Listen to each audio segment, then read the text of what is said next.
Good morning everyone. आज हमने topic करना है पोटेंशियोमीटर। तो पोटेंशियोमीटर क्या है? एक डिवाइस है which is use to measure EMF और पोटेंशियल डिफरेंस एक्यूरेटली। वैसे पोटेंशियल डिफरेंस वोल्टमीटर भी मेजर कर सकता है, बट जो पोटेंशियोमीटर है वो एक्यूरेट मेजरमेंट देता है। तो पोटेंशियोमीटर क्या है? Look at this picture. इसमें 400 सेंटीमीटर की वायर है, ठीक है। ये 400 सेंटीमीटर की वायर होती है जिसके साथ हमने कनेक्शन करा हुआ है। ऊपर देखो एक वोल्टमीटर है, साथ में एक जॉकी है, जो हम इस वायर के लॉन्ग मूव करते हैं फॉर टेस्टिंग, ठीक है। साथ में एक यहाँ पे क्या है, बैटरी कनेक्टेड है, एमीटर है, रियोस्टेट है और की।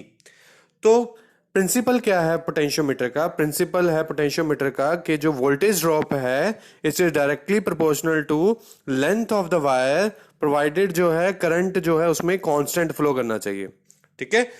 If the constant current flows through the potentiometer wire of uniform cross-sectional area and uniform composition of material, तो वोल्टेज ड्रॉप जो है वो डायरेक्टली प्रोपोर्शनल होती है लेंथ के, ठीक है। तो वोल्टेज ड्रॉप जो है वो डायरेक्टली प्रोपोर्शनल है लेंथ के। जब प्रोपोर्शनलिटी का साइन हट आएगा, एक कांस्टेंट आ जाएगा के, उस के को हम बोलते हैं पोटेंशियल ग्रेडियंट, और उसकी वैल्यू क्या आएगी? V बाय एल, ठीक है। और इसके यूनिट्स क्या हो जाएंगे? V by L means volt per metre, ठीक है। अगर V और L में ग्राफ प्लॉट करें, it will be a straight line. Straight line क्योंकि voltage drop is directly proportional to length. आपने पढ़ा हुआ है डायरेक्टली प्रोपोर्शनल का ग्राफ क्या होता है, इस लाइक का स्ट्रेट लाइन। तो ये है पोटेंशियोमीटर, ठीक है। इसका प्रिंसिपल है, किस प्रिंसिपल पे ये वर्क करता है? वो प्रिंसिपल है कि जो वोल्टेज ड्रॉप है वो डायरेक्टली प्रोपोर्शनल है लेंथ के। अब हम पढ़ेंगे कि इसका यूज क्या है। इस पोटेंशियोमीटर को यूज करके हम दो सेल्स की ईएमएफ कंपेयर कर सकते हैं। तो करते हैं हम how to compare EMF of two cells using potentiometer. इसके लिए हमें दो सेल्स कनेक्ट करने पड़ेंगे। लुक, ये जो है दो सेल्स कनेक्टेड हैं सेम पोटेंशियोमीटर के साथ, जिसकी लेंथ ऑफ वायर क्या थी? 400 सेंटीमीटर।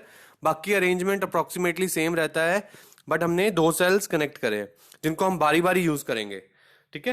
पहले हम सेल E1 को ऑन करेंगे, उसमें की इंसर्ट करके। जब पहला सेल ऑन होगा तो उसकी वैल्यू क्या आएगी? Look, E1 is equals to V।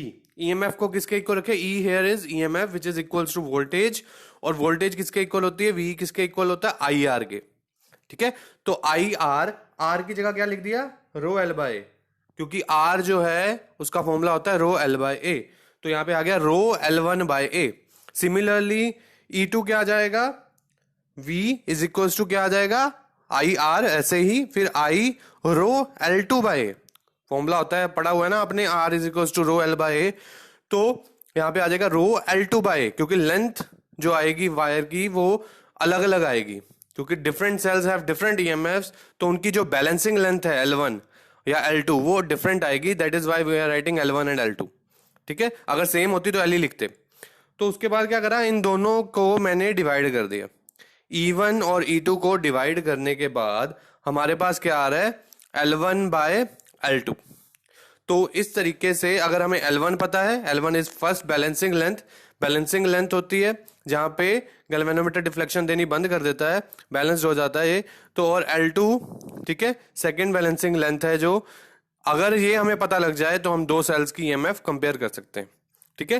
ये प्रैक्टिकल भी है, आपको सीबीएसई में इस टॉपिक पे आपको प्रैक्टिकल भी है। आपने ये एक्चुअल में परफॉर्म करना है। आप खुद बैलेंसिंग लेंथ फाइंड आउट करते होते हो। बैलेंसिंग लेंथ फाइंड आउट करने के बाद आप सेल्स की ईएमएफ कंपेयर करते हो, ठीक है। ये आपको प्रैक्टिकल भी है इसका, इस टॉपिक का, पोटेंशियोमीटर का, ठीक है। और ये जो पोटेंशियोमीटर है इसके जो कनेक्शंस करें ये आपको रिमेंबर रखने हैं कि